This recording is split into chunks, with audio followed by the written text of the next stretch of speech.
Hello, അസ്സലാമു അലൈക്കും മക്കളെ. ഇന്നിപ്പോൾ ഞാനൊരു കൊച്ചു വീഡിയോ ആയിട്ട് വന്നിട്ടുള്ളത് കേട്ടോ.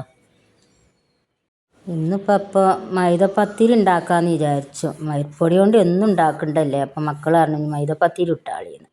അപ്പോൾ മൈദപ്പൊടി കുഴക്കുകയാണ്. അതുകൊണ്ട് പത്തിരി ഉണ്ടാക്കട്ടെ വിചാരിച്ച്.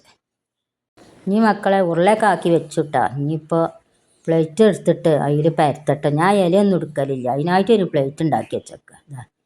അങ്ങനെ പരത്തിക്കാണ്ട് അങ്ങോട്ട് ചൂടും. അപ്പച്ചട്ടിയിലാണ് ചൂടൽ. അപ്പച്ചട്ടിയിൽ ലേശം എണ്ണ എറ്റിയിട്ട് അതിക്കാണ്ട് എടുത്തിടട്ടെ.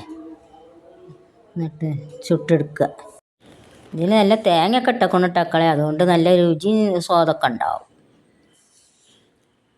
കറി വേണമെന്നൊന്നുമില്ല, ഒറ്റക്ക് കട്ടൻ ചായയിൽ ചുറ്റി പിടിച്ച് കടിച്ചു കൂട്ടിയാലും മതി. ഇനി മക്കളെ നിങ്ങളെല്ലാവരും ഒന്ന് ചുട്ട് നോക്കിക്കാണ്ട് അഭിപ്രായം പറയുകൊണ്ടിട്ടാ. അപ്പം മക്കളെ പത്തിരിയൊക്കെ റെഡി ആയിട്ടാ. ഇനി ഞങ്ങൾ ചായ കുടിച്ചട്ടെ. മക്കൾക്ക് ചിലവൽക്കൊക്കെ പിച്ചിട്ട് കൊടുക്കണം, ചെറിയ കുട്ടികളാതിരി.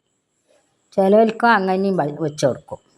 അപ്പം മക്കളെ ചായയുടെയൊക്കെ കഴിഞ്ഞ് പിന്നെ മല്ലിമക്ക് തിരിഞ്ഞു. കാരണം മല്ലിപ്പൊടി നോക്കുമ്പോൾ പൊടിയില്ല, തുള്ളിയൊക്കെ കഴിഞ്ഞോക്കും, ഓർമ്മയില്ല കഴിഞ്ഞത്. അപ്പോൾ എന്താ വിചാരിച്ചു, ഇന്നിപ്പോൾ കുറച്ച് വെയിലുണ്ടല്ലോ, അപ്പോൾ കഴുകിയിടാമെന്ന് വിചാരിച്ചിക്കാണ്ട് അതിനൊന്നും.